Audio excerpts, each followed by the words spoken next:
Hi, this is Misha, and this video is kind of in remembrance or dedication to the U.S. Service Pistol model M9 Beretta.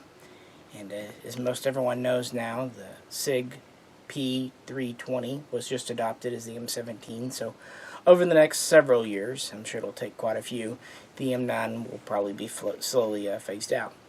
We've had a few videos featuring the M9 in the past, nothing too deep and comprehensive, and the reason is there's a lot of excellent sources out there. This is a well-known and sometimes hated, sometimes loved pistol, but there's a lot of great sources. We thought we'd just do our nod, though. In my hands is an early production Beretta 92S. This is one of the Italian police trade-ins that Classic Arms and others have been selling. They're imported by PW Arms. So this is a really good example of an earlier production gun from the late 70s or early 80s. The 92 series was derived from the Beretta's 1951 style, and then it was kind of combined with some newer features, mostly a double single action trigger and a double stack magazine. The first 92, which came out in 1975, had a frame mounted safety. Well, these didn't sell great, because people really, especially law enforcement, didn't like the idea of having to carry cocked and locked with the safety on. It was a 1911 style. So very soon after, the 92S came out, which has this frame-mounted safety and decocker lever. So it's very similar to the lever on the Walther P38. Notice it's not on this side. And we have the mag release down here is at the heel. The idea was when you're out of ammo, reach up with your offhand, drop your mag, catch it. Because obviously police officers aren't really wanting to drop their mags onto the ground. Has a nice blued finish. If you notice, the back straps are not checkered, they're just smooth. It's a blued gun, as I said, polymer grips. Well, in 1980, let me backtrack 1 year. In 1979, those in charge of the U.S. military decided that they were going to switch over to 9mm to correspond with other NATO countries. This is at the root of a debate that's been going on back and forth, because up until that time, of course, the .45 caliber 1911 was standard issue. But it was decided in 1979 we're going to go to 9mm to be uniform with the rest of NATO. In 1980, the U.S. Air Force tested a version of the 92S called the 92S1, and the major differences were that it had a Browning style release up here, which could be reversed to either side. It had the same decocker control, but it was mirrored on the right side, and a few other improvements. The Air Force liked it. In 1981, the U.S. Army, who was really dead set against switching to any 9mm in general, tried the Beretta 92 out along with several other guns. The Beretta 92 did not pass these trials, but no one else did either. At this point, we have the 92SB, which is an upgraded 92S1, which had a firing pin block. So Beretta fails the trials in 1981.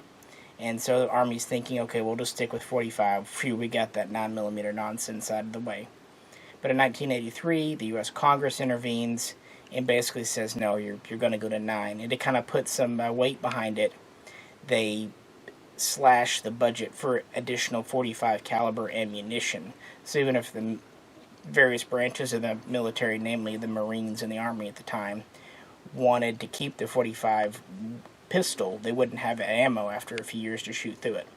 So in 1984, there was the next round of trials called the XM9, and that's where this pistol here came from. Now this is one of the commemorative M9s from the 90s, but it's a great example of a relatively early gun. What Beretta submitted in 1984 for the XM9 trials was the 92 SBF, and this was a further militarized version of the gun. For example, it had a chrome-lined barrel, it had a more durable finish called Bruniten, and it was 100% parts interchangeable, compatible from pistol to pistol, and a few other little updates like that. It went through the trials. Several other manufacturers did as well: Smith & Wesson, Ruger, Colt, FN, even Walther.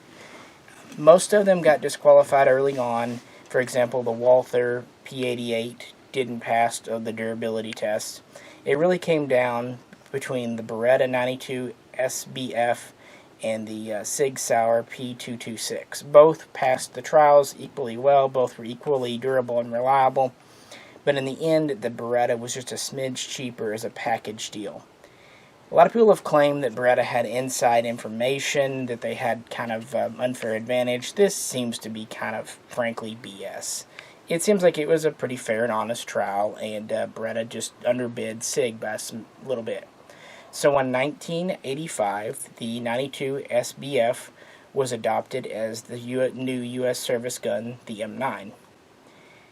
This started to go into production. What happened was, of course, at this time, Beretta just has a factory in Italy, so one of the stipulations of the contract, they have to produce these guns in the USA. And so they switched over to having a U.S. plant in Maryland and making them there. In 1987, though, there was all the scuttlebutt about the slides coming back during firing and separating and hitting people in the face. As I joke in my blog article, it killed 500 people, but no, not really. It was not that major of an issue. A few people were injured, very, very few, single digits.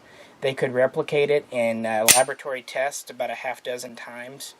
And what they discovered, it was a combination of perhaps a little bit weak steel used in some of the slides, but more importantly, a lot of the ammo being used was just overpowered, and it was not proper spec ammo. But regardless, in 1988, the 92FS was released by Beretta.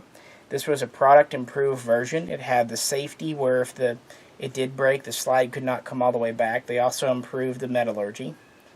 At the same time, there was the XM10 trials because people were contesting the results of the XM9 trials. And again, in 1989, the new version of the Beretta, the 92FS, won the XM10 trials and became the new mil-spec, the new M9. So with the improved metallurgy and the additional slide safety. So by 1990, the M9 was coming into widespread service and use. The initial order was for about 350,000, and that number was quickly added to once the War on Terror began in 2001, 2002. All the branches would start ordering. The Marines were a holdout for a long time, and the Coast Guard didn't initially buy that many because they didn't have money, but eventually all 5 branches would adopt the M9. Another version that came out in 2006, make a little room here, is the M9A1 or 92A1. This was a modernized version for the 21st century.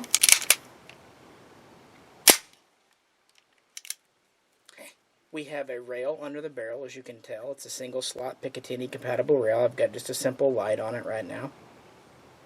We also have additional checkering on the back strap and front strap. We have a beveled mag well here to make magazines insertion easier. They also went to a new coating, a PVD coating.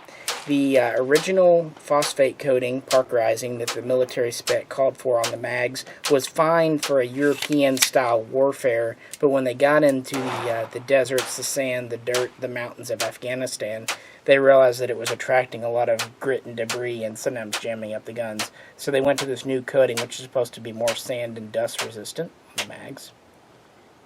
They also relieved the top of the back strap a little bit to let people get a higher grip. This was to make the gun a little easier for people with smaller hands to use, including myself. I do have smaller hands. And this is pretty much the updated M9A1. Not many of these have been purchased by the military, about 10,000 total, most all by the Marine Corps, but these are in limited use. Mostly, though, the military is just sticking with the classic old M9. Some changes that have come into use over time, like on that one there. This one, we have a steel guide rod. We have a complete metal trigger, other metal small parts. On the A1 version here, which all more modern M9s have anyway, we have a polymer guide rod, fluted. And a lot of the smaller parts, like the trigger, it still has a steel core, but it's polymer coated. We have a polymer coated safety. We have a polymer mag release now. and the lanyard loop is polymer coated as well. A lot of the polymer stuff, people kind of poo-poo it, but things, for example, the guide rod is pretty much an upgrade. They were having a little trouble again with the steel guide rod in Iraq, and the polymer one, it won't be bent. It either is broken or not, and it doesn't attract grit and dust, and it doesn't require lubrication. So there's some benefits there to that. But this is the M9A1. There is the M9A3, which Beretta proposed in 2015, but I don't have one of those. I just, it's not military issue, and it is what it is. I'm sure it's a perfectly great gun. I've always been impressed with the 92 series. The military has purchased at least 800,000 of these total, maybe as many as 1 million, and that's through 2016. Again, now we're getting into 17. There are still a couple of ongoing contracts which were signed 2012 and 2014, so there are still some being delivered, so that's why I'm saying the military will still have these in service for a good long period of time. I like the gun, and I found it to be exceptionally reliable. I also find the slide to be very smooth. The trigger, while a little heavy, especially in double action, that's actually by the military requirement to make it safe. These 15-round mags, some of the Checkmate made ones had issues, but by and large the Beretta Metgar brand ones work great. And I just really like the M9. I also like the 1911. I don't see why you can't enjoy both guns. They both have pros and cons. Just got it here with me. I've got the Bianchi M12 holster, which is kind of neat. It's a neat accessory. It came with this pistol originally. Latch it here, just release it. We also have a cleaning rod here for it, a polymer rod so it won't wear on your barrel. And we've got a 2-mag carrier here, a couple of different styles of mags. The early ones have a metal base plate, and the later ones will have polymer. The one in the gun in the M9 here is actually an Airtronics mag, which is a contract mag. But yeah, not trying to get too in-depth into the gun, just kind of wanted to share, take a gun out on a nice day to shoot. If I can get this one back in the pouch. But haven't actually shot the 92S. But yeah, this is kind of where it all started with this style here, which became the Beretta M9 in U.S. service. Anyway, I'd love to talk the M9 and 1911 in the comments below, and we do have a video featuring some other U.S. guns from years ago, and we'll probably revisit them, including the SIG Mark 25 and others. We really appreciate you tuning in, and we'll catch you next time.